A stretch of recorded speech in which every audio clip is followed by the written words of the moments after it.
Hello, my favorite people. Today we're going to be reacting to common stereotypes about Americans. Now, the number one stereotype about Americans that I know of anyway is that we're very ignorant, we're very nationalistic, we're very self-absorbed, which I think is fair. But I want to see what else the rest of the world thinks about us in regards to anything else. Our fashion, our social status, our economics. What are the stereotypes about Americans that maybe I would agree with or disagree with? Let's find out. Subscribe if you're new here, like the video. Again, welcome to my culture channel, and DM me video requests over on Instagram. Here we go. Common stereotypes. Let's see. We all love to stereotype, to believe in or to cast forth oversimplified ideas about certain groups, and in today's case, a nationality. Is it really true that all Italians are passionate lovers and equally passionate about food? Do the Brits... Maybe not, but it's true they all love their pizza and pasta. It's a proven fact.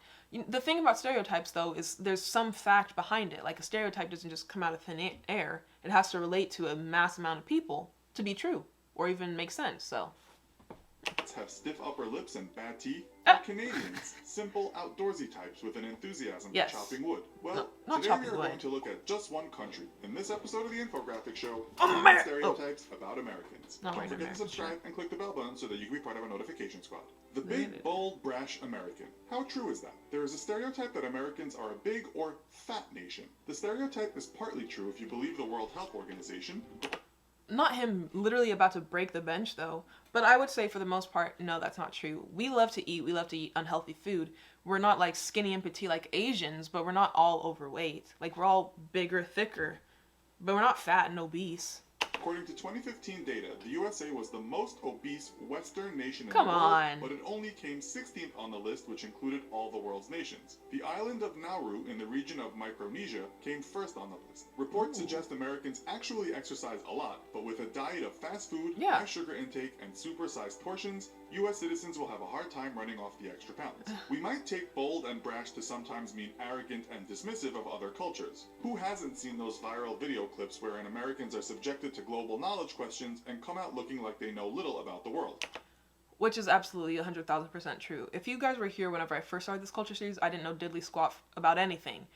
And I think it's our education system. And I always get the comments, oh my god, y'all's education system is so bad. It's not that our education system is bad. It's just it's very American-centric. It doesn't teach us about the rest of the world because to Americans, the rest of the world's history doesn't matter. Like, I did maybe one semester of, like, world history, and it didn't even matter. It didn't actually, like, go on to help me or dictate where I could go with my education further on. It was literally just like, here you go, finish this, let's move on. That being said, yes, this is very true. Most Americans don't know diddly squat about the rest of the world. It's because we don't have to. Like, knowing things about Pakistan or even Europe or Britain, like I like to do on the channels, wouldn't actually affect my day-to-day life. I just do it because I feel like to be a more well-rounded person and understanding of other people, respectable, you need to have some knowledge of, like, foreign governments, foreign cultures, language, all that stuff. It's very important just on a human aspect, but as an American, it does not necessarily matter.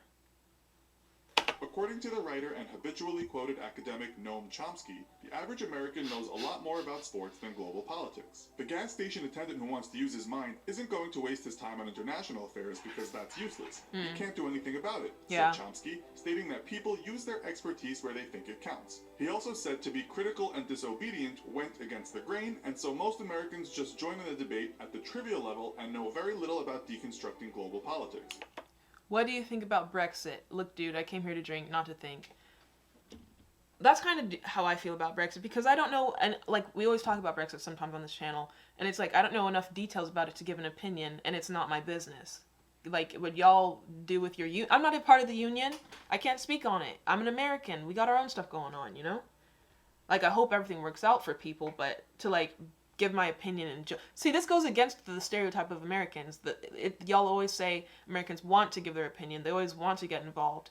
Not necessarily. If it doesn't involve us, we're kind of just like, do your thing. It doesn't matter to me. Someone writing on Quora said the education system, the TV media, are U.S.-centric. She also pointed out that America is large enough to travel around extensively, and foreign travel can be prohibitively expensive. Disagree. It's not, foreign travel is only expensive if you do it in an expensive way. You know, you can look up cheap instead of going to a hotel, you could go to an Airbnb. Instead of going first class or business, you can fly economy with Spirit Airlines. You know, everything isn't always expensive. It's the way you handle it that makes it expensive. Now, as for American travel, I have to admit, like, I've always been like, I want to go to Europe, I want to go to Europe, I want to go back to Europe. But I haven't even thought of within America's borders all these places I haven't been. I haven't been to California. I've always wanted to go to New Orleans, Oregon. I want to see mountains. I could even go to Canada again. Like, there's places here that are beautiful that I haven't even thought of visiting before. State Department said in 2016 that 64% of Americans don't even own a passport. But then you could ask, with such a large and beautiful country, do they need one? That's true. That's true. I don't own a passport because what's the point of having one? Like, our country is so huge though, and so different with agriculture and landscapes and all this stuff. And most people probably haven't even gone coast to coast yet. So I can understand why you don't feel like you need a passport. For what? We're in America. Everything we need is here. Another stereotype related to lack of knowledge about other countries might be that Americans watch way too much television and that sometimes those shows are a tad mind-numbing. Well, that's the point of television though. After I get off freaking work, I don't want to sit here and watch a chess debate. Like, I want to relax. Whenever I'm getting ready in the mornings, I just put on some nonsense on the TV, like Rick and Morty, Family Guy. Something that's just, like, there to entertain, but doesn't make me think hard.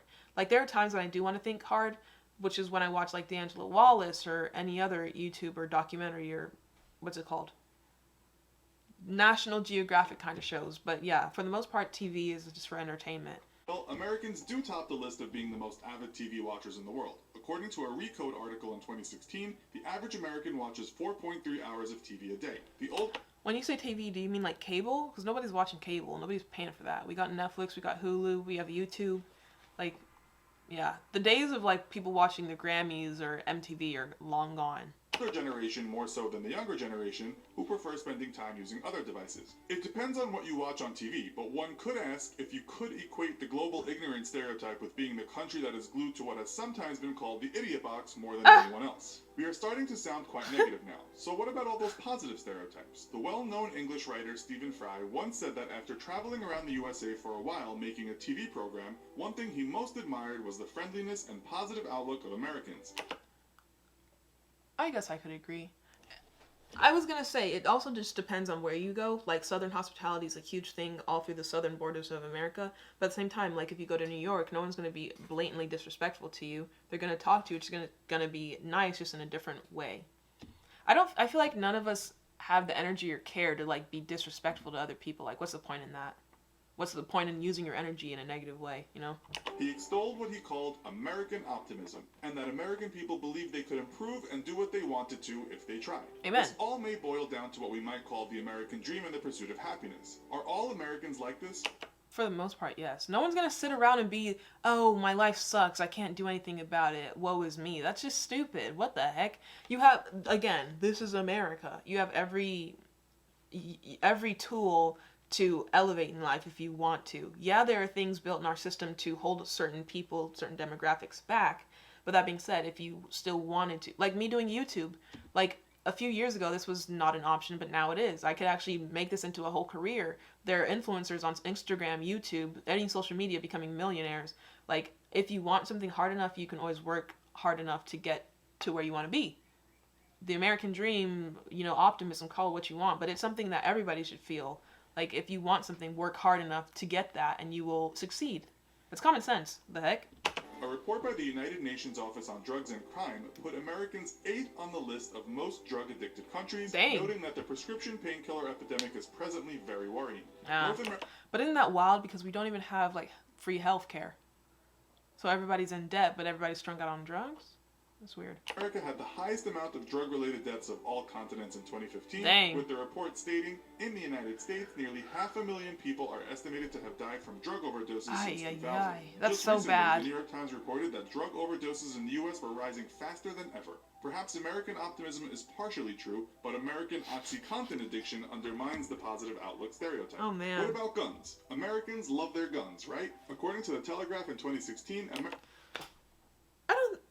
This is a stereotype as well. Like, we all feel like we have our right to a gun, but is everyone going around the streets toting guns, shooting people? Like, no, that's ridiculous. I always get these comments, too, in my comment section. Like, don't make an American mad or they'll, do at you. It's not true. there's only been like a few instances where I've walked into a store and just see someone openly carrying a gun. And that's because Texas is an open carry state. Like I said, we have every right to have a gun. We have every right to carry a gun in public. But do we? Not often. Or if someone is, you couldn't even tell because, again, it's concealed. But this idea that we just love guns, we love going around shooting stuff and killing people, it's not accurate. And I know the news always talks about the mass shootings we have, which are very true. We do have a lot of them in comparison to the rest of the world. But it's not as often, I feel like, as the media has portrayed it to be. Because, hello, I'm an American. I literally live here. It's like maybe once a month, which is still too much, but it's not every day like people try to make it seem. Americans do indeed have more guns per person than any other country in the world. Because it's literally written in our rights. Of course we're going to. It's one of the things that makes America America. Like, I'm sure if freaking Canada said, you have every right to own a gun, a lot of people would want to own a gun. Data tells us there are 100 we're literally founded on it. per 100 citizens, more than a gun for every person. It's true that many Americans support the right to bear arms, but it's also true that many other Americans support tighter gun control or the banning of guns altogether. Oh, no. Okay, I feel like I'm me in the middle for this one. I believe we need better ways to manage who has guns, what guns are on the streets, to prevent the mass things that have been happening over the years.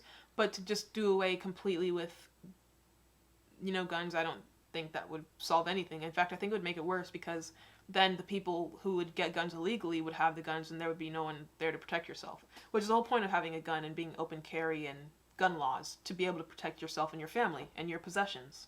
A recent Pew Research poll found that 52% of Americans support stricter gun control, while only 18% wanted less strict control. A Gallup poll... And those are the people you gotta watch out for, because those are the ones doing the nonsense. Who were they? Those 18%. In 2016 said that 76% of Americans said handguns should not be banned for all people, not including authorities, but 23% said they should. Another stereotype is that Americans are loud and sometimes rude. Oh, rude? The Huffington Post seems to agree with this assertion. Awareness of how personal actions impact others seems to be a weak point for Americans in general. Y'all really see us like that? I guess maybe because we're very self-centric, so it's kind of just like me. How would this affect me?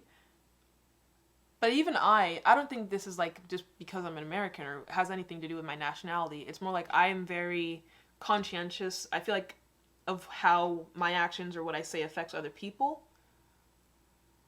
I don't know. Maybe it's just on a personal level. I can't really gauge this one on a nationalistic platform. Said the writer, this translates to the perceived ignorant persona Americans abroad present, she added. There are many reasons put forward as to why this is, especially when abroad, but the main one is that instilled in Americans is not only a positive outlook, but also self-importance. People think they should be heard. And this also goes back to embracing freedom of speech and saying what the hell you want to say, goddammit. This has sometimes been taken... To an extent. You can't just go around calling people the N-word and derogatory terms. Like, yeah, you have freedom of speech, but that also... Every freedom has its, like, boundaries. You can say whatever you want on a public platform. You can't just call someone...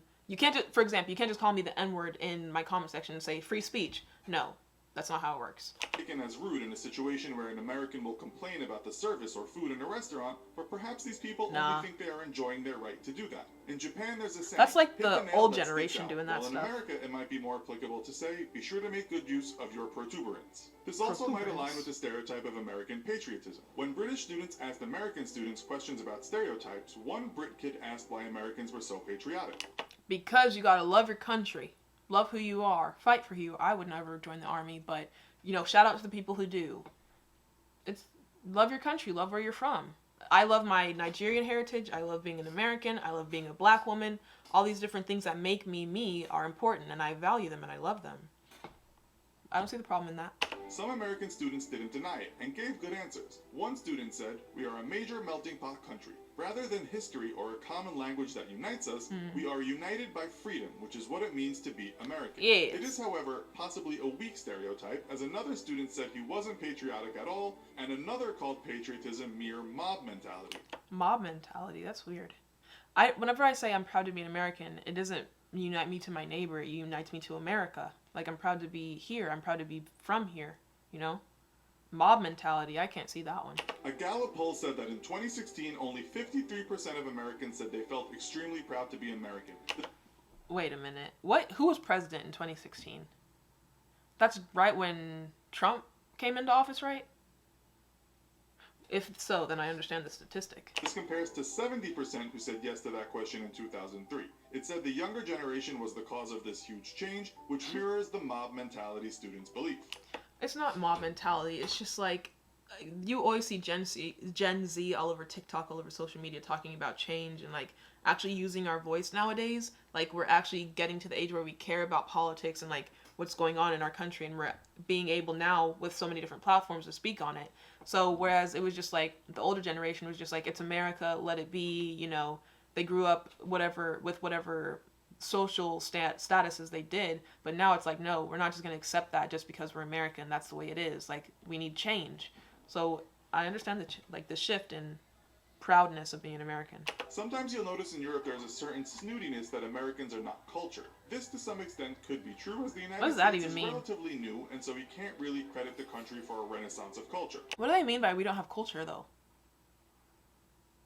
I feel like a lot of world culture comes from American culture and our influence. Just because like we weren't around for forever doesn't mean we don't have a culture now. But hold on. What about the great transcendentalist movement of the 19th century with its poets and philosophers? Hold on. Going back to my point just then. Again, this ties into America as a melting pot. So black culture, Mexican culture, so many different cultures create what is American culture. But then is that decided to be American culture? Is it just American culture being from other cultures? I don't really know. If you have any insight, let me know. Is making a comeback today against hyper-consumerist values. This later led to the free-spirited beat generation in the books of Jack Kerouac. In music, America gave us the blues, originating from African Americans in the Mississippi Delta. It gave us New Orleans jazz. It gave us, to a large extent, the hippie 60s and the American Kool-Aid acid test. Hello, you got K-pop, you got rap, you got... I wouldn't say that we can claim rock music, because again, y'all have, like, the British people have iconic rock bands. But a lot of music, style, fashion, film comes from America. We have culture. You can't say we don't got culture. Come on. In New York in the 70s, we got disco, and following that came the hip-hop movement. Exactly. Throughout those years, writers vied to write the great American novels. Some of them, such as Joseph Heller, Philip Roth, and Toni Morrison, wrote literary masterpieces that will go down as books that changed the world. Can we really say that Americans are uncultured? But famous writers are always European. Shakespeare, the person who did Harry Potter's from America, I think. But like, for the most part, they're foreigners. So, what do you think of these American stereotypes? Can you name a few that we left out? Let us know in the comments. American behavior is considered rude in other countries. I want to check that video out. Maybe we'll do it next. Hope you guys enjoyed this video. I would say for the most part, these stereotypes were accurate, but a lot of them I feel like were exaggerated for sure. I hope I didn't offend you in this reaction. It was just my opinion. If you disagree, let me know why down below. And if you're mad about it, I don't know, don't choke on your madness. Anyways, bye.